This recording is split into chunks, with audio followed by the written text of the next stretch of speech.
তো দাঁড়া আমি আমি ছোটখাটো একটা একটা স্লাইড রেডি করছিলাম। ভাবছিলাম অনেক অনেক ইয়ে থাকবে, অডিয়েন্স থাকবে, কিন্তু না।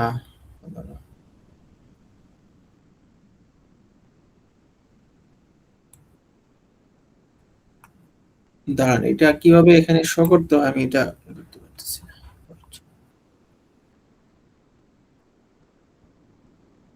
হ্যাঁ, হ্যাঁ, ওটা দিলাম। Enter screen. Okay, got it, got it. হ্যাঁ, আমার মনে হয় এখন দেখতে পাওয়ার কথা। ওকে,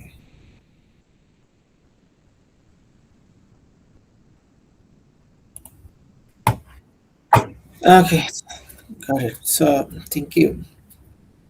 তো শুরুর আগেই আমি আমার পরিচয়টুকু দিয়ে নেই। আমি হচ্ছে ফখরুল ইসলাম। আমি বাংলাদেশে শিক্ষা ক্যাডারের একজন সদস্য। 2017 সালে জয়েন করি 35তম বিসিএস এর আন্ডারে। আর বর্তমানে আমি এখন পিএইচডি করছি university of Texas at L Passo, interdisciplinary health সায়েন্সে। আমি বাংলাদেশে শাহজালাল ইউনিভার্সিটি থেকে সোশ্যাল ওয়ার্কে অনার্স এবং মাস্টার্স করি। সো এটাই হচ্ছে আমার খুবই প্রাইমারি ইন্ট্রোডাকশন। সো আমরা যেহেতু আমাদের অডিয়েন্স কম, সেক্ষেত্রে মনে হয় অডিয়েন্সের পরিচয় নিয়ে নিলেও ভালো হয়। কি বলেন সবুজ ভাই? সেক্ষেত্রে ইন্টারেক্টিভ হলো। তাহলে আহ, একটু আপনাদের পরিচয়টুকু দেন।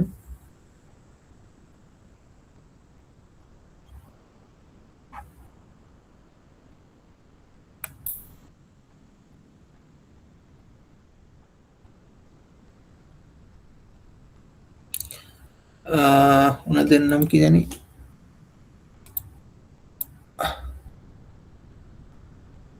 শো করতেছে না।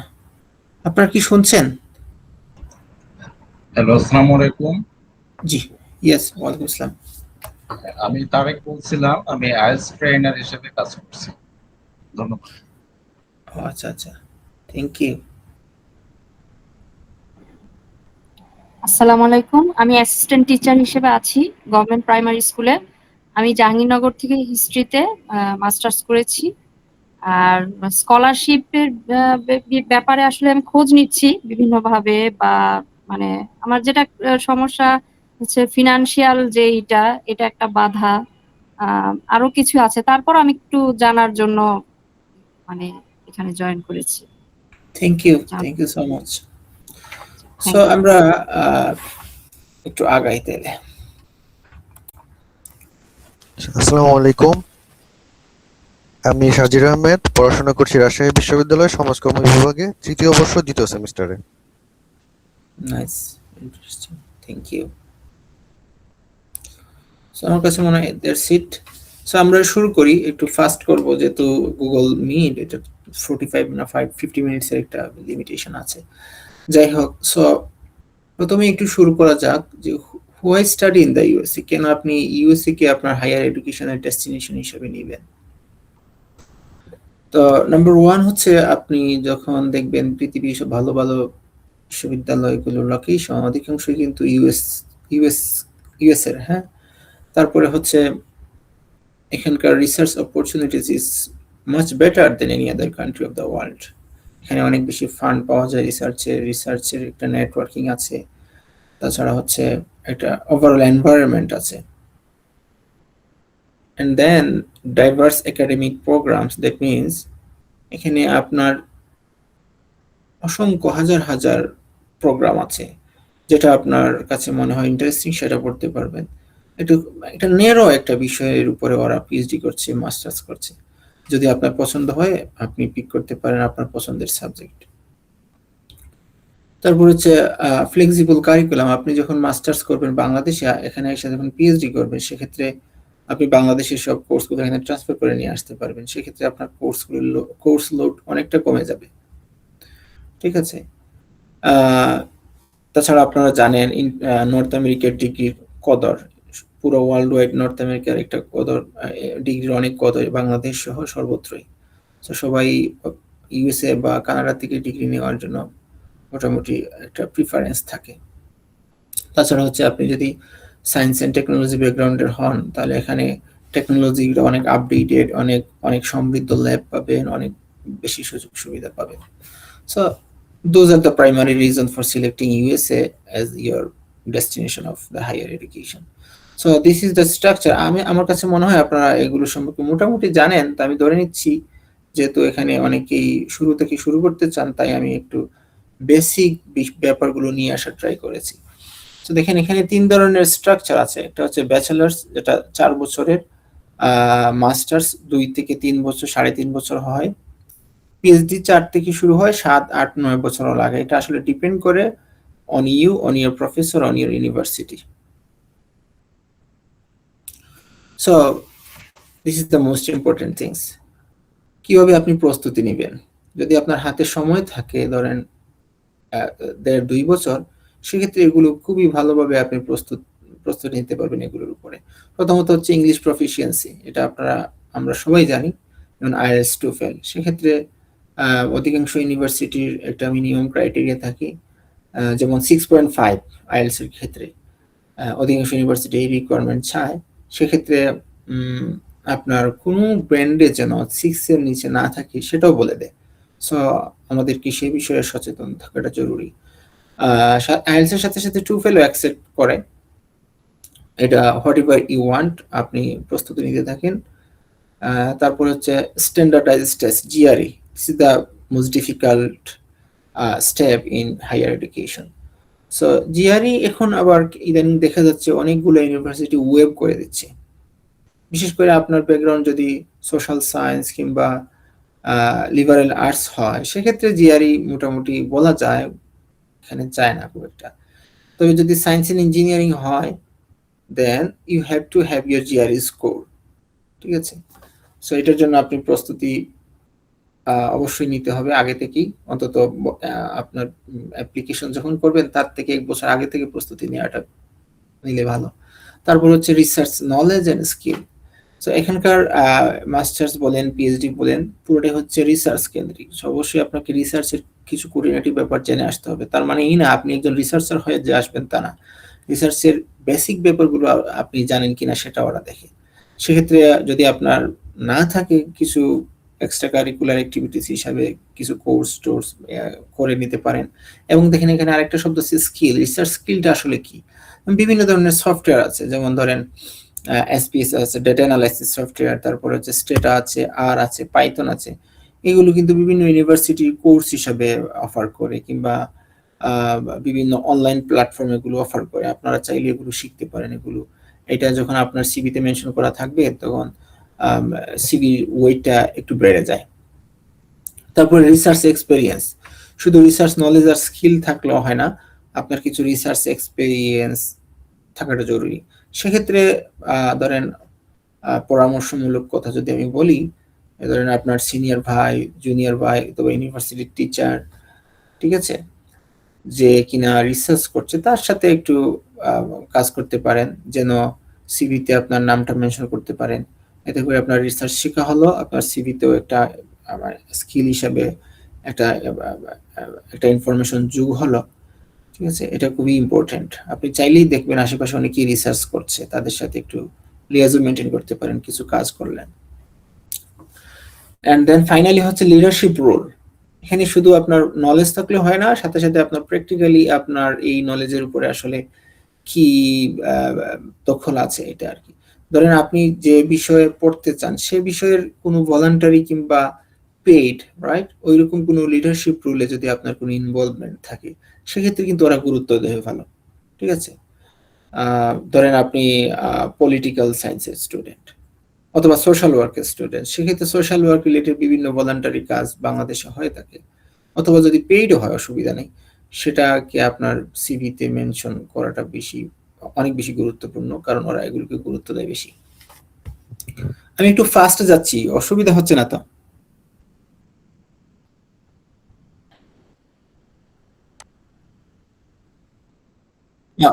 ওকে, থ্যাংক ইউ। তারপরে দেখেন অ্যাপ্লিকেশন কম্পোনেন্ট কি কি ব্যাপার অ্যাপ্লিকেশনে থাকবে। প্রথমত হচ্ছে স্টেটমেন্ট অফ পারপাস। এটা হচ্ছে অনেকে বলে থাকি একটা অ্যাপ্লিকেশন কম্পোনেন্টের হার্ট, রাইট? সো আমি এসওপি নিয়ে পরের স্লাইডে আর একটু বিস্তারিত কথা বলবো। তারপরে হচ্ছে 3 or 4 letter of recommendations, right?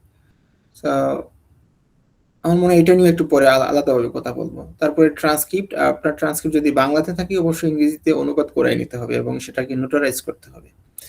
তারপরে হচ্ছে an updated CV. CV is very important. আমরা আসলে খুব একটা গুরুত্ব দেই না, আমিও গুরুত্ব দেই নাই কখনো। এখানে আসার পরে দেখি সিভিটা খুবই ইম্পর্টেন্ট। আপনি সিভিটাকে ভালোভাবে তৈরি করেন, আপনার যা আছে এটাকে সুন্দরভাবে প্রেজেন্ট করবেন, যেন সিভির কারণে আপনি বাদ না পড়ে যান। আপনার ধরে নেই আপনার খুবই অল্প ইনফরমেশন আছে যেটাকে সিভিতে মেনশন করা যায়, তারপরে ওটাকে একটু সুন্দরভাবে প্রেজেন্ট করতে হবে। তারপর হচ্ছে যদি আপনি পিএইচডির জন্য চেষ্টা করেন সেক্ষেত্রে আরেকটা এক্সট্রা কন্ডিশন থাকে, সেটা হচ্ছে writing samples or an article. যদি আপনার কোনো পাবলিশড আর্টিকেল থাকে সেক্ষেত্রে এটাকে সাবমিট দিতে হবে, এটা ম্যান্ডেটরি। অথবা যদি না থাকে সেক্ষেত্রে এটা writing sample, this is my writing sample which is not published yet, ওইরকম বলে সাবমিট দিলে ওরা কনসিডার করে। So what makes a strong applicant? Good GPA, very important question, a $1 million question. So good GPA বলতে আসলে আমরা কি বুঝি? সাধারণত ইউএসএ তে আপনি যখন মাস্টার্স বা পিএইচডি করতে চাইবেন 3 এর নিচে হলে এটা বেশ সমস্যা। ঠিক আছে, যখন 3 এর উপরে হয়ে যায় সিজিপিএ তখন আপনার খুব একটা সমস্যা হওয়ার কথা না। যদি আপনার সিজিপিএ 3 থাকে বা তার বেশি থাকে তাহলে আপনি এই স্টেজে উতরাই যাবেন। ঠিক আছে, তবে বেশি হলে ভালো। স্ট্রং এসওপি, এটা আলাদা একটা আমার স্লাইড আছে, আমি বিস্তারিত কথা বলবো। তারপরে রিসার্চ এক্সপেরিয়েন্স, আমি আগে যেটা বলছিলাম আপনি ট্রাই করেন কোনো রিসার্চ এক্সপেরিয়েন্স গেদার করার। তারপরে রিলেভেন্ট ওয়ার্ক এক্সপেরিয়েন্স, ধরেন আপনি সোশিওলজি তে পিএইচডি করতে চান, সেক্ষেত্রে যদি সোশিওলজির কোনো রিলেটেড কোনো কাজ করে থাকেন বাংলাদেশে সেক্ষেত্রে এটা বেশ ভ্যালু এড করে। তারপরে হচ্ছে good recommendation letters. Good recommendation letter বলতে আসলে আমরা কি বুঝি? বাংলাদেশের রিকমেন্ডেশন লেটার বলতে আমরা যাই টিচারদের কাছে গিয়ে বলি যে স্যার আমাকে একটা রিকমেন্ডেশন লেটার দেন। স্যাররা কি করেন যে অমুক, আমি তাকে চিনি এত বছর থেকে, সে খুব ভালো স্টুডেন্ট, সে রাষ্ট্র এবং সরকার বিরোধী কোনো কাজে জড়িত না, এই কিন্তু আসলে এটা না। গুড রিকমেন্ডেশন লেটার হচ্ছে এইটা যেটা থেকে মানুষজন বুঝে নিতে পারে যে আপনার কি কি কোয়ালিটি আছে, আপনার কি কি স্কিল আছে, ওভারঅল মানে আপনাকে নিয়ে যেটা কথা বলবে। ঠিক আছে, আরেকটা ব্যাপার হচ্ছে বন্ধু বান্ধব আত্মীয় স্বজনের কাছ থেকে রিকমেন্ডেশন লেটারটা না নেওয়াই ভালো। সবাই যেটা করে সেটা হচ্ছে ইউনিভার্সিটি টিচারদের থেকে নেয়, অথবা আপনি যদি জব করে থাকেন জব আপনার বসের কাছ থেকে নেবেন। এগুলো মোটামুটি মানে অ্যাকসেপ্টেবল বলা যায়। তবে অবশ্যই লেটার হেডে হতে হবে, এবং লেটার হেডে যেখানে আপনি যেখান থেকে নিচ্ছেন তার অ্যাড্রেস থাকতে হবে, নাম থাকতে হবে, যিনি দিচ্ছেন তার সাথে যেন যোগাযোগ করা যায়, ইমেল আইডি, তারপরে হচ্ছে মোবাইল নাম্বার, এগুলো দেয়া থাকতে হবে। এবং আপনার সম্পর্কে পজিটিভ কথাবার্তা, যে রিকমেন্ডেশন বলে সেটাকে আমি বলবো রিকমেন্ডেশন লেটার্স। তারপর অ্যান এক্সিলেন্ট সিভি, আমি আগেই বলছিলাম। So this is the statement of purpose, যেটা আলাদাভাবে রাখছি কারণ আমি আগেই বলছিলাম this is a heart of application package, right? So কিভাবে একটা স্টেটমেন্ট অফ পারপাস লিখতে হয়? প্রথমে আগেই বলে রাখি, কিছু কিছু প্রোগ্রাম আছে যেগুলো আসলে বিভিন্ন কোয়েশ্চেন দিয়ে দেয় যে এই কোয়েশ্চেন গুলোর উত্তর দিবা, then will consider it as a statement of purpose. আবার কিছু কিছু ইউনিভার্সিটি আছে জাস্ট জেনেরিক বলে দেয় 500 শব্দের একটা এসওপি দাও অথবা 1000 শব্দের একটা এসওপি দাও। তখন ব্যাপারটা অনেকটা উন্মুক্ত হয়ে যায়। তো উন্মুক্ত হয়ে গেলে আপনি কি লিখবেন, যাতে কি ইয়ে থাকবে, এলিমেন্ট থাকবে। তো আরেকটা কথা বলে রাখি, সেটা হচ্ছে এসওপিতে কোনো কিছুই মন গড়া লেখা যাবে না, অপ্রয়োজনীয় জিনিস লেখা যাবে না। যেমন বাংলাদেশে আমরা যখন ছোটবেলা দেখতাম, আমরা গদ্য লিখতে খুব পছন্দ করতাম। আমাদের এক স্যার বলছিল যে পরীক্ষা আসছে ফুসফুসের কার্যক্রম, মানবদেহে ফুসফুসের কার্যক্রম সম্পর্কে লেখো। তো একটা ছেলে লেখছে এরকম যে ফুসফুস মানব জীবনে অতি গুরুত্বপূর্ণ একটা অংশ, এটা ছাড়া মানুষ অচল, তাই সবার ফুসফুস থাকাটা জরুরি। সো এরকম কথাবার্তা আসলে বলা যাবে না। প্রথমে শুরু করতে হবে লাইফ স্টোরি, যে আপনি কেন একটা পার্টিকুলার সাবজেক্ট পড়েছেন। ধরেন আপনি বিবিএ পড়েছেন, ঠিক আছে, কেন এটাকে আপনি আপনার 4 ইয়ার্স ডিগ্রির একটা মেজর হিসেবে নিয়েছেন। তো বাংলাদেশে যেটা হয়, আমরা তো সবাই জানি যে আমি ভর্তি পরীক্ষা দিলাম, আমার মেধাক্রম অনুযায়ী আমি যেগুলো পাই এর মধ্যে একটা থেকে একটা পিক করে নেই, ব্যাপারটা ওরকম। কিন্তু এই দেশে কিন্তু এরকম না। এখানে এই এসওপি ছাড়াও আপনি যখন বন্ধু বান্ধবের সাথে এখানে এসে আড্ডা দিবেন, তখন আপনাকে জিজ্ঞেস করতে পারে, আপনার টিচার জিজ্ঞেস করতে পারে যে এটা তুমি কেন পড়ছো। এটা ভেরি কমন কোয়েশ্চেন। সো এটা আমরা তো যেটা বলছিলাম যে আমরা মেধাক্রম অনুযায়ী নিই, কিন্তু এটা এখানে বলা যাবে না। বলতে হবে যে আমার জীবনে এমন একটা ঘটনা ঘটেছিল যে আমি যখন স্কুলে পড়ি, ছোটবেলা অথবা হাই স্কুলে কিংবা কলেজে যখন পড়ি, তখন আমার জীবনে এমন একটা ঘটনা ঘটেছিল, আমার ফ্যামিলিতে এমন একটা ঘটনা ঘটেছিল, অথবা বিশ্বে এমন একটা ঘটনা ঘটেছিল, যার কারণে আমি এই সাবজেক্টটা পড়তে আগ্রহ পাই, আমি ইন্টারেস্টেড হই। এরকম কিছু একটা বলবেন, অনেকটা সত্যের মতো করে, যদিও এটা মিথ্যা। তারপরে হচ্ছে এই ঘটনা ঘটার কারণে আপনি এই সাবজেক্টটা নিয়েছেন, আপনি এটা নিয়ে পড়াশোনা করেছেন, এরকম 2-3টা লাইনের মধ্যে এটা শেষ করে দিবেন। তারপরে দেখেন, why do you want to study, কেন আপনি ইউএসএ তে আইসা আপনি ত্রিপলি পড়বেন, কেন আপনি আইসা এখানে ম্যানেজমেন্ট পড়বেন, কেন সোশ্যাল ওয়ার্ক পড়বেন, এটার পিছনে একটা যৌক্তিক কারণ থাকতে হবে, 2-3টা সেন্টেন্সে কেন পড়তে চান।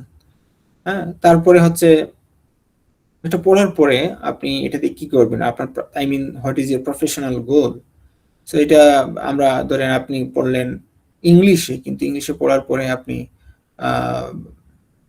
বলতে পারেন আমি বাংলাদেশে গিয়ে ব্যাংকে জব করব, এটা আসলে যায় না। সো আপনি এমন ভাবে বলতে হবে যেন আপনার ওই সাবজেক্টের সাথে আপনার প্রফেশনাল গোলের একটা লিঙ্কেজ থাকে, ঠিক আছে। এবং and then very important question, what is your research interest.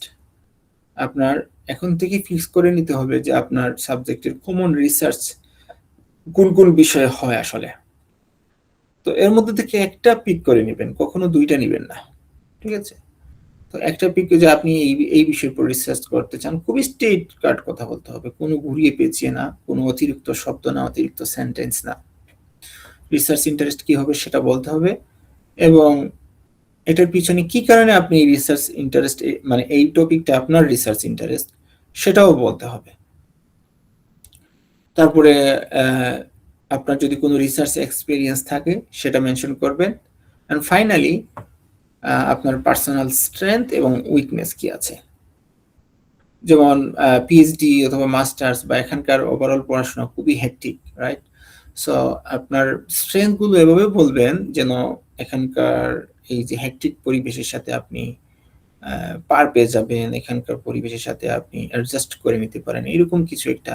ধরেন আপনি ইন্ডিভিজুয়াল ওয়ার্ক করতে খুবই আপনার কোনো সমস্যা হয় না, ইভেন গ্রুপ ওয়ার্কেও আপনার সমস্যা হয় না, এগুলো আপনার হচ্ছে ধরেন আপনি হার্ড ওয়ার্ক করতে পারেন, আপনি টাইম মেনটেন করতে পারেন, those are the typical strength, right. উইকনেসটা কি হবে তাহলে? উইকনেসটা আসলে এটাকে একটু সিস্টেমেটিক্যালি একটু ঘুরিয়ে বলতে হবে, এটাকে পজিটিভ ব্যাপারগুলোকে আপনি একটু অন্যভাবে উইকনেস হিসেবে নিতে হবে। যেমন ধরেন বলতে পারেন ফর এক্সাম্পল যে আমি সামটাইম হচ্ছে আমি বেশি টাইম সেন্সিটিভ হয়ে যায়, যার কারণে আমার আশেপাশে আমার বন্ধু, আমার কলিগরা আমার উপরে বিরক্ত হয়, এইরকম কিছু একটা বলবেন আর কি, তবে সরাসরি উইকনেস বলা যাবে না। So those are the fundamental things of A statement of purpose. তো আমি সর্বশেষ একটা স্লাইড রাখছি, মানে আমি রেখেছি কোয়েশ্চেন আনসারের জন্য। আপনার যদি কোনো কোয়েশ্চেন থাকে সেক্ষেত্রে আমি ট্রাই করব সেগুলোকে অ্যাড্রেস করার। সো হোয়াট কাম নেক্সট, দেখেন understanding funding, very important information for us. এখানে এই দেশে ইউএসএ এবং কানাডাতে স্কলারশিপ আর ফান্ডিং ফেলোশিপটা খুবই আনইউজুয়াল। এখানকার ইউজুয়াল ব্যাপারগুলো হচ্ছে রিসার্চ অ্যাসিস্ট্যান্ট, যেমন আমি হচ্ছে research assistant, teaching assistant, graduate assistant, instructional assistant, and then fellowship বা scholarship. Fellowship খুবই কম লোকজন পায়, তাও আবার আপনার যদি খুব এক্সট্রাঅর্ডিনারি রেজাল্ট থাকে, আপনার পারফরমেন্স ভালো থাকে, রিসার্চ এক্সপিরিয়েন্স ভালো থাকে, সেক্ষেত্রে স্কলারশিপ খুবই কম পরিমাণে হয়, এটা দিয়ে আসলে চলা খুবই মুশকিল হয়। তবে কমন থিংস হচ্ছে those are RA, TA, GA, আমি ভুল করেছি, এটা GA হবে, তারপর হচ্ছে ইনস্ট্রাকশনাল অ্যাসিস্ট্যান্ট। এটা হচ্ছে আপনি প্রফেসরের সাথে আপনি কাজ করবেন TA হিসাবে, RA হিসাবে অথবা GA হিসাবে। ইন রিটার্ন আপনাকে ওরা স্টাইপেন্ড দিবে, টিউশন রেমিশন করবে, হেলথ ইন্স্যুরেন্স কভার করবে, এভরিথিং। এটা হচ্ছে এখানকার মানে ফান্ডিং এর পলিসি। তারপরে দেখেন অ্যাপ্লিকেশন প্রসেস। ইউএসএ তে অ্যাপ্লিকেশন দুইভাবে করা হয়, একটা হচ্ছে সরাসরি আপনি গ্রাজুয়েট স্কুলে আবেদন করবেন, আরেকটা হচ্ছে আপনি আপনার পটেনশিয়াল প্রফেসর যিনি আছেন তার সাথে আগে থেকে যোগাযোগ করবেন। প্রয়োজনে হয়তো সে তার সাথে আপনার ভিডিও কলে ইন্টারভিউ হতে পারে, এবং তার যদি কোনো ফান্ড থাকে, গ্রান্ট থাকে, অথবা তার যদি লেবে ফান্ড থাকে, সেক্ষেত্রে আপনাকে ফান্ড দিয়ে দিবে। এটা খুবই সিম্পল, খুবই easy compare to the central application. And then আপনি আবেদন করলেন, বলবেন যে আমার অমুক প্রফেসর, আপনার এসওপিতে বলবেন যে আপনার অমুক প্রফেসরের সাথে কথা হয়েছে, সে আপনাকে ফান্ডিং দিবে। তো এটা বললে আপনাকে ইউনিভার্সিটি সহজেই অ্যাডমিশন দিয়ে দিবে। যদিও ওই যে প্রফেসর ম্যানেজ করাটা কঠিন, এটা অনেক সময় সাপেক্ষ এবং খুবই ধৈর্যের ব্যাপার। সো দেখেন অ্যাপ্লিকেশন টাইম লাইন ইউএসএ তে সাধারণত দুইটা কোহর্টে স্টুডেন্ট ভর্তি হয়, যে একটা হচ্ছে ফল সেমিস্টার, যেটা ডেডলাইন সাধারণত নভেম্বর থেকে শুরু হয়, ডিসেম্বরে শেষ হয়ে যায়। আবার কিছু কিছু আছে যে 20%, 15% হচ্ছে জানুয়ারি পর্যন্ত থাকে। এই সেমিস্টারের ক্লাস শুরু হয় অগাস্টে, মিড অগাস্ট অথবা বিগিনিং অফ দ্য অগাস্ট। তারপর হচ্ছে আরেকটা, তবে এই ফল সেমিস্টারটা হচ্ছে সবচেয়ে বড় সেমিস্টার, এখানে স্টুডেন্টও বেশি নেওয়া হয়, ফান্ডের অপরচুনিটিও বেশি থাকে। তারপর হচ্ছে স্প্রিং সেমিস্টার, এটার জন্য ডেডলাইন হচ্ছে সাধারণত সেপ্টেম্বর, অক্টোবর, সামটাইম হচ্ছে নভেম্বরের মাঝামাঝি। এই সেমিস্টারের ক্লাস শুরু হয় জানুয়ারি শুরুর দিকে অথবা মাঝামাঝি। Those are the major semester in the US. So, how to connect your potential professor? Wait. Okay. So, আমার মনে হয় এই স্লাইডটা আগে আসবে, যে how to find a professor. প্রথমে আপনি ইউনিভার্সিটির ওয়েবসাইটে যাবেন, তারপরে হচ্ছে আপনি যে প্রোগ্রাম বা ডিপার্টমেন্টে আপনি মাস্টার্স বা পিএইচডি করতে চান সেখানে যাবেন, যাওয়ার পরে ওখানে একটা ট্যাব থাকবে যে ফ্যাকাল্টি অথবা সামথিং লাইক দ্যাট, ওখানে ক্লিক করলে দেখবেন ওদের যত ফ্যাকাল্টি হচ্ছে সবার লিস্ট চলে আসবে, সাথে সাথে তাদের রিসার্চ ইন্টারেস্ট সহ কি নিয়ে কাজ করে এগুলো বলা থাকে। তো আপনার রিসার্চ ইন্টারেস্টের সাথে মিলে যায় তাহলে তাকে নক করতে পারবেন। তো নক করার সিস্টেমটা কি, যে আপনি প্রথমে আপনার ব্রিফ ইন্ট্রোডাকশন দিবেন, খুব মানে কম শব্দে বেশি কথা যেন বলা যায় এরকম। তারপর হচ্ছে রিসার্চ ইন্টারেস্ট আপনার কি সেটা বলবেন, why there research interest you, কেন তার রিসার্চটা আপনার সাথে মিলে। তো আপনি বলতে পারেন যে তোমার আমি এই একটা আর্টিকেল বা দুইটা আর্টিকেল পড়েছি, পড়ার পরে আমার কাছে ভালো লাগছে, এবং এটা পড়ার পরে আমার কাছে মাথায় নতুন আরেকটা রিসার্চ টপিক বা আইডিয়া আসছে যেটা ওর সাথে যাবে। ঠিক আছে, যে আপনি এটা নতুন করে একটা রিসার্চ নিয়ে কথা বলবেন যে আমি এটা নিয়ে কাজ করতে চাই তোমার সাথে। হ্যাঁ, ঠিক আছে, এবং এরপরে আপনার এই রিলেটেড কি কি এক্সপেরিয়েন্স আছে সেটাও মেনশন করতে পারেন। ফাইনালি এটা হচ্ছে সিবি দিয়ে দিবেন, এবং পারলে আরেকটা ধরেন একটা ট্রান্সক্রিপ্টও দিয়ে দিতে পারেন। ঠিক আছে, this is the typical way to contact your potential professor. So final suggestion, আমি মনে হয় মোটামুটি কভার করে ফেলছি, সবকিছুই বলা যায়। তো ফাইনাল সাজেশন, সর্বপ্রথম আপনাকে একটা গোল সেট করাটা খুবই জরুরি, যেটা সর্বকাজের জন্য লাগে, আপনারা জানেন। And then nurture your goal, এই গোল কিভাবে বাস্তবায়ন করা যায় সেটার জন্য যা কিছু করার সবই করতে হবে। And then the final word, don't be frustrated, this is the very challenging journey, right? So আপনি একবার ট্রাই করবেন, হবে না, সেকেন্ড ইয়ারে ট্রাই করলেন, হবে না, দেখা গেল থার্ড টাইম হয়ে গেল, কিন্তু এর আগে ফ্রাস্ট্রেট হয়ে গেলে তো আপনি শেষ। So let's talk about my journey. আমার ব্যাপারটা টোটালি ভিন্ন। আমি প্রথমত সাধারণ মানে আমার পড়াশোনা শেষ হয় 2013 সালে।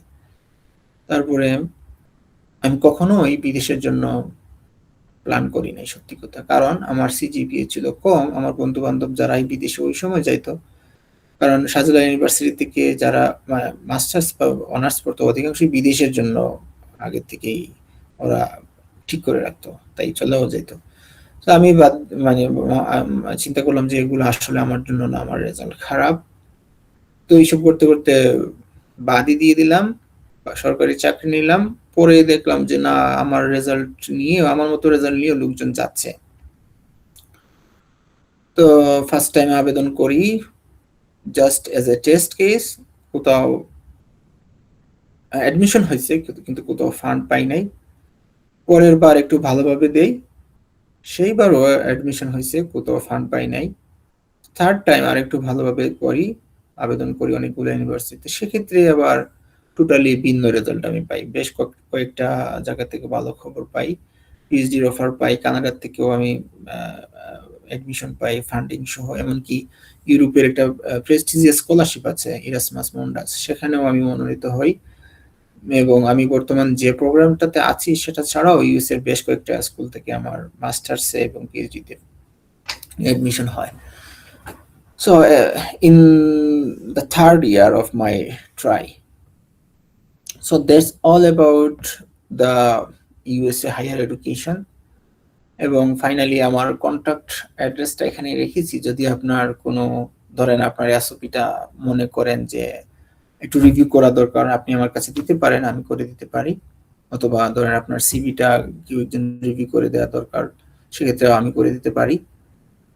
তবে আরেকটা কথা মনে হয় আমি ভুলে গেছি, সেটা হচ্ছে এসওপির ব্যাপারটা। এসওপি কিন্তু একদিনে লেখা হয় না, এটা গেলে 1 মাস 2 মাস 3 মাস লাগে। প্রতিদিন আপনি এটা পড়বেন, অন্তত সপ্তাহে একবার পড়বেন, পড়ার পরে দেখবেন এখানে ভুল আছে। একটা জিনিস যখন আপনি বারবার পড়বেন সেটা কিন্তু সমৃদ্ধ হয়, এবং আপনার সিমিলার ফিল্ডের কাউকে দিয়ে এটাকে রিভিউ করে নিলে ওটা আরেকটু সমৃদ্ধ হয়। সবচেয়ে ভালো হয় যিনি ধরেন হায়ার এডুকেশনের এই প্রসেসটা সম্পর্কে পরিচিত অথবা ইউএস এর এডুকেশন নিয়ে পরিচিত, তাকে দিয়ে রিভিউ করালে আরেকটু ভালো হয়। সো আপনি চাইলে আমার সাথে যোগাযোগ করতে পারেন ইমেইলে অথবা লিঙ্কডইনে অথবা ফেসবুকে। So that's it. আমি খুব ফাস্ট চলে আসছি। এখন আপনার কোনো কোয়েশ্চন থাকলে করতে পারেন, আমি আনসার করে ট্রাই করব। Thank you.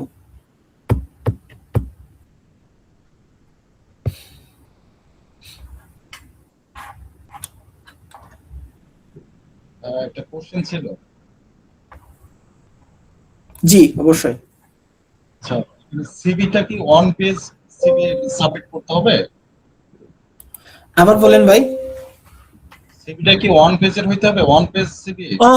Not necessarily 1 page, 2 page হলে আমার কাছে মনে হয় হয়। তবে 3 পেজ আমি সিভি খুবই কম দেখছি। যদি না আপনার খুব বেশি ভালো প্রোফাইল হয় সেক্ষেত্রে 3 পেজ হলে অসুবিধা নাই। তবে 1 পেজের হইতে হবে এটা ঠিক না আসলে। আচ্ছা আচ্ছা। আর I-20 সম্পর্কে একটু বলবেন, মানে এটা পূরণের ক্ষেত্রে বা কিভাবে কি? I-20 হচ্ছে এটা এখানকার ডিপার্টমেন্ট অফ হোমল্যান্ড ইস্যু করে। যখন আপনার অ্যাডমিশন হয়ে যাবে, আপনি ধরেন এখানে আসবেন বলে মনস্থির করেছেন, সেক্ষেত্রে আপনি রিকোয়েস্ট করবেন ইউনিভার্সিটিকে যে আমার I-20 লাগবে। সো ইউনিভার্সিটির একটা অ্যাপ্রুভাল আছে ডিপার্টমেন্ট অফ হোমল্যান্ড থেকে, ওরা একটা নাম্বার দিয়ে দিবে, এই সেভিস আইডি, এই আইডি স্টুডেন্ট হচ্ছে আপনি। এই ইনফরমেশন যখন আপনি পেয়ে যাবেন তখন হচ্ছে আপনি ভিসা ইন্টারভিউর জন্য নেবেন। I-20 হচ্ছে একমাত্র লিগ্যাল ডকুমেন্ট এখানে। থ্যাংক ইউ ভাইয়া। You welcome.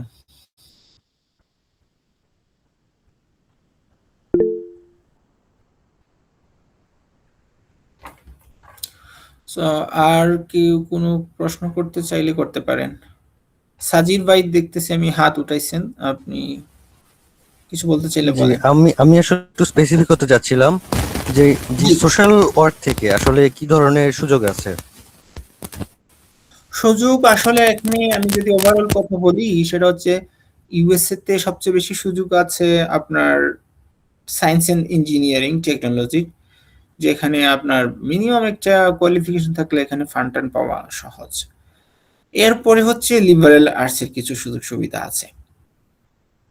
তো আপনার যদি মোটামুটি মানের একটা প্রোফাইল থাকে, এখন এটা আসলে ভাই ওভাবে বলা মুশকিল। তো আমার পরিচিত অনেকেই আছে বাংলাদেশ থেকে এখানে পিএইচডি করতেছে, মাস্টার্স করতেছে, সবাই ফুল ফান্ডে। সো মানে বলা যায় সুযোগ আছে, আপনি যদি চেষ্টা করেন, লেগে থাকেন, তাহলে হয়ে যাবে। অনেকেই আছে বাংলাদেশে প্রচুর স্টুডেন্ট আছে যারা সোশ্যাল ওয়ার্ক থেকে এখানে আছে। আমি তো সোশ্যাল ওয়ার্কের, সো আমি অনেককেই চিনি, অন্তত বর্তমানে 30-35 জন আছে ইউএসএ তে শুধু সোশ্যাল ওয়ার্কে মাস্টার্স পিএইচডি করতেছে। সো সবার হলে আপনারও হবে।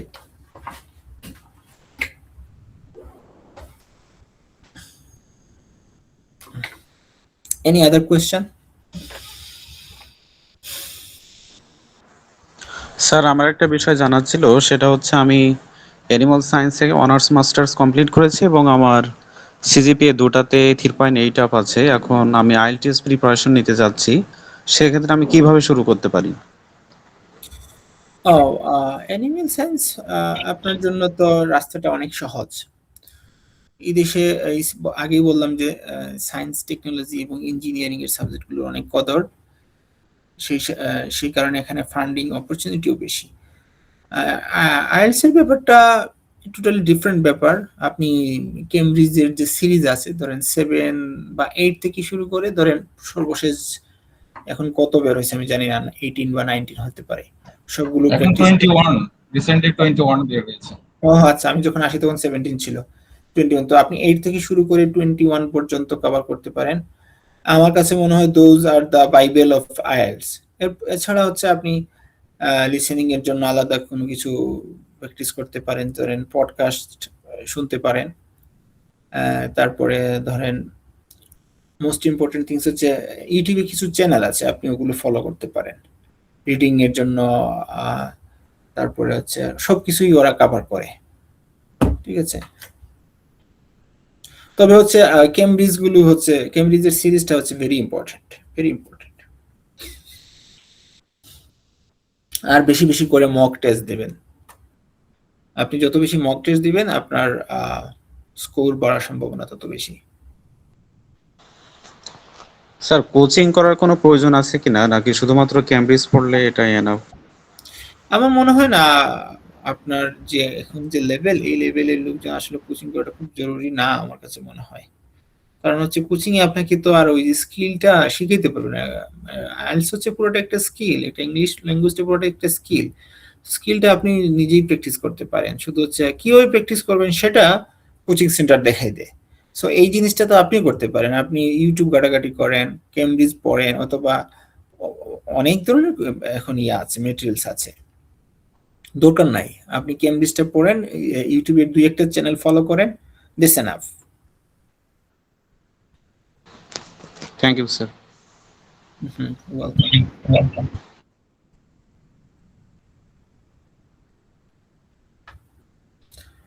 আর কেউ কি কিছু বলবেন? ভাইয়া কিছু কোশ্চেন ছিল। জি আপনার অবশ্যই। সাপোজ ফান্ডিং পেলো, এই ক্ষেত্রে তার ব্যাংক স্টেটমেন্ট শো করতে হবে কিনা? আমরা জানি ব্যাচেলর মাস্টার্স প্রোগ্রামের জন্য একটা ব্যাংক স্টেটমেন্ট শো করতে হয়, তো যারা ফান্ডিং পাচ্ছে তাদেরকে কি শো করতে হয়? বিগ অ্যামাউন্ট শো করতে হয়? না, ভেরি গুড কোয়েশ্চন। না, ধরেন আপনি ফান্ডিং পাইছেন, ফর এক্সাম্পল $50,000 আপনাকে দিবে, এটা টিউশন, তারপরে হচ্ছে হেলথ ইন্স্যুরেন্স, স্টাইপেন্ড সহ। কিন্তু আপনার খরচ হচ্ছে সাপোজ 55,000, সেক্ষেত্রে $5,000 ব্যাংক স্টেটমেন্ট দেখাতে হবে। মানে deficit, if you have any deficit, then you have to show your ability that you are gonna cover those expense. মানে আপনার যদি ডেফিসিট থাকে, সেক্ষেত্রে দেখাইতে হবে যে এটা আমার পকেট থেকে দিব, এই টাকাটাই আমার আছে, ব্যাংকে আছে, এরকম আর কি। আর যদি ডেফিসিট না থাকে, আপনার ব্যাংক স্টেটমেন্ট লাগবে না। যেমন আমার ক্ষেত্রে আমি যখন আসি তখন আমার বাচ্চা ছিল একটা, আমার ওয়াইফ ছিল, তারপরে কিন্তু আমার ডেফিসিট আসে নাই এবং আমার কোনো ব্যাংক স্টেটমেন্ট শো করতে হয় নাই, ঠিক আছে। Thank you. আর একটা কোশ্চেন ছিল আপনার, জি। সাপোজ সিজিপিএ আপনার বিলো 3 হইলো, এই ক্ষেত্রে আমি এসওপি তে বা মানে কিভাবে এটা ওভারকাম করতে পারি অ্যাডমিশনের ক্ষেত্রে? বিলো থ্রির ক্ষেত্রে আসলে এখানে একটু টাফ, কিন্তু হচ্ছে না যে একদম তা না, হচ্ছে। সেক্ষেত্রে আপনি এই রিলেটেড কিছু এক্সপিরিয়েন্স দেখাতে পারেন যে আপনার বিলো থ্রি হলেও আপনার কাজের অভিজ্ঞতা, যে আপনি যদি পার্টিকুলার কোনো সাবজেক্ট আবার আপনার ইন্টারেস্ট হয়ে থাকে, ওই সাবজেক্টে আপনার কোনো এক্সপিরিয়েন্স আছে, এরকম বলা যেতে পারে। আর এমন কিছু কিছু ক্ষেত্রে আবার ওরা কন্ডিশনাল অ্যাডমিশন দিয়ে দেয় যে ঠিক আছে, তোমার বিলো থ্রি, তুমি আইসা এখানে আহ, আমাদের কন্ডিশন ফিল আপ, রেজাল্টটা ভালো করতে হবে, এরকম করে আর কি। ঠিক আছে। আচ্ছা, আরেকটা কোশ্চেন ছিল ভাইয়া। জি জি জি, অবশ্যই। আপনার এমবাসি ইন্টারভিউ যেটা হয় বাংলাদেশে, এটা ফেস করার ক্ষেত্রে কি ধরনের প্রিপারেশন রাখতে হবে? এমবিসি, এটা আসলে এক একজনের ক্ষেত্রে এক এক রকম হয়। আমার ক্ষেত্রে যেটা হলো, সেটা মাত্র 30-40 সেকেন্ডের ইন্টারভিউ ছিল। যে তুমি কেন পড়তে যাচ্ছ, তোমার ফান্ডটা কে দিবে। যদিও ওদের হাতে আমার ফান্ডিং সোর্স ছিল, আমার I-20 তে লেখা ছিল কারা ফান্ড দিবে। তারপরে তুমি এটা কেন পড়তে চাও, তারপরে পড়ার পরে এটা দিয়ে তুমি কি করবা, তুমি কি দেশে আসবা, এই those are the very basic question. তারপরে হচ্ছে আহ, এই ইউনিভার্সিটি কেন তুমি চুজ করেছো, কিংবা এই সাবজেক্ট কেন চুজ চুজ করেছো। আহ, আমার মনে হয় এগুলোই টিপিক্যালি প্রশ্ন করে ওরা। আসলে questioning is not important, important things is funding. ওরা হচ্ছে কোয়েশ্চন করে শুধু আপনাকে এখানে খালি খালি বসায় রাখবে কেন, ওই সময়টাতে ওরা কাজ করে। আপনি রিজেক্ট হলে রিজেক্টের কাজ করে, আর অ্যাকসেপ্ট হলে অ্যাকসেপ্টের কাজ করে। ইন দ্য মিনটাই আপনি কিছু বললেন, কিছু বলার উপরে থাকলেন, ঠিক আছে। কিন্তু ফান্ডিং, আপনার ভিসা পাওয়া না পাওয়া 95% বা এরও বেশি নির্ভর করে হচ্ছে আপনার ফান্ডিং এর উপরে, কে ফান্ড করছে। ইউনিভার্সিটি হলে আপনি ভিসা পাওয়াটা একদম পানির মতো সহজ। আবার যদি সেলফ ফান্ড হয়, ঠিক উল্টোটা হইতে পারে। যেমন হচ্ছে ধরেন আমাকে জিজ্ঞেস করছিল যে তুমি বিয়ে করছো কবে, আমি ভুলে গেছি, সত্যি কথা। হ্যাঁ, এটা অনেক পুরুষ মানুষের হয়ে থাকে। আমি ভুলে গেছি তো, সাথে আমার বউ ছিল, ও বলতে পারছে। তো এইসব ক্ষেত্রে যদি আমার সেলফ ফান্ড হয়তো, আমাকে মানে সাথে সাথে রিজেক্ট করে দিত, নিশ্চয় ফেক। ঠিক আছে। তো কিন্তু আমাকে বিসে দিয়ে দিছে ওরা 30-40 সেকেন্ডের মধ্যে। ব্যাপারটা এরকম আর কি।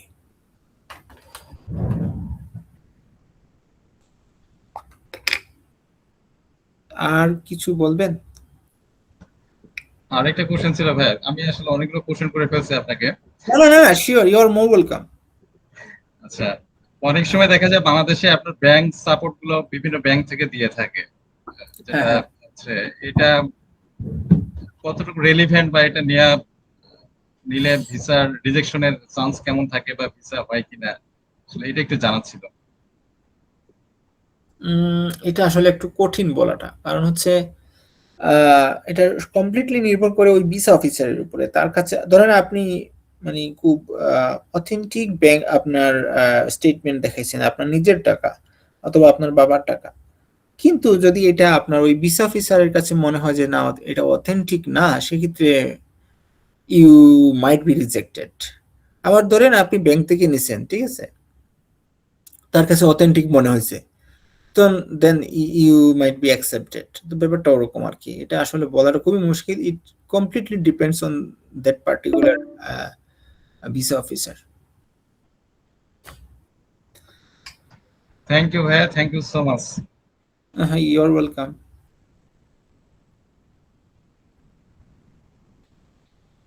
Any other question?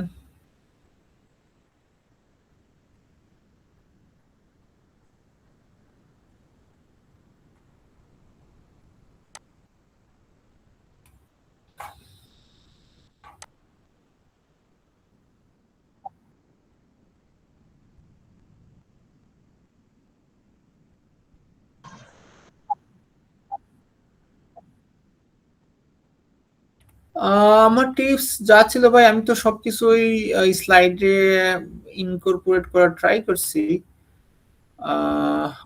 আমার মনে হয় দ্যাটস ইট।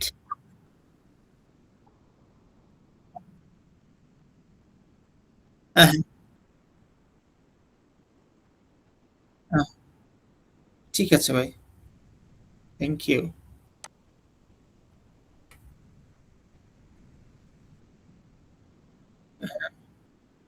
না, আপনাদের সবাইকে ধন্যবাদ। আমি আপনাদের যদি কিছুটা সাহায্যে আসতে পারি, মনে হয় যে এটা আমার জন্য একটা ভালো ব্যাপার, গর্বের ব্যাপার।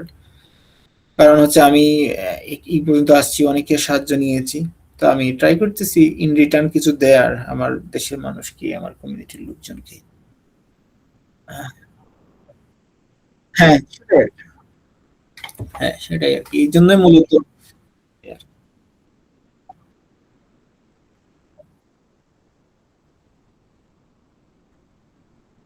হ্যাঁ,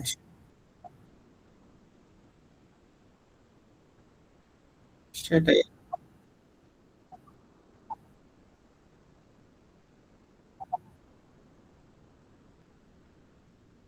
হ্যাঁ,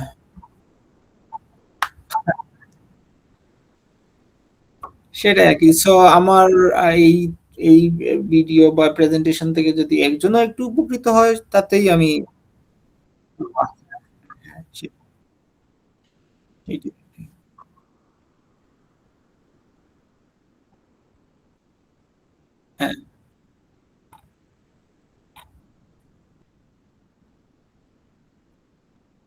হ্যাঁ, অনেকটাই চেঞ্জ হয়ে যায়। হ্যাঁ।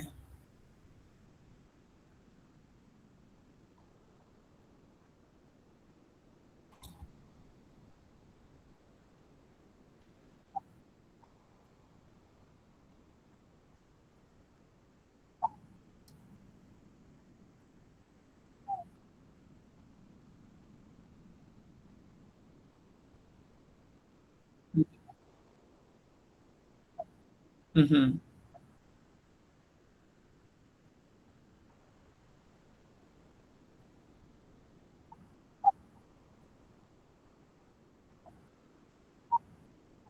হ্যাঁ, হ্যাঁ।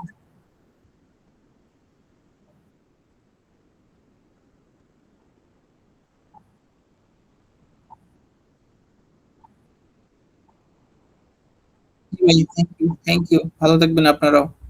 আসসালামু আলাইকুম। আসসালামু আলাইকুম।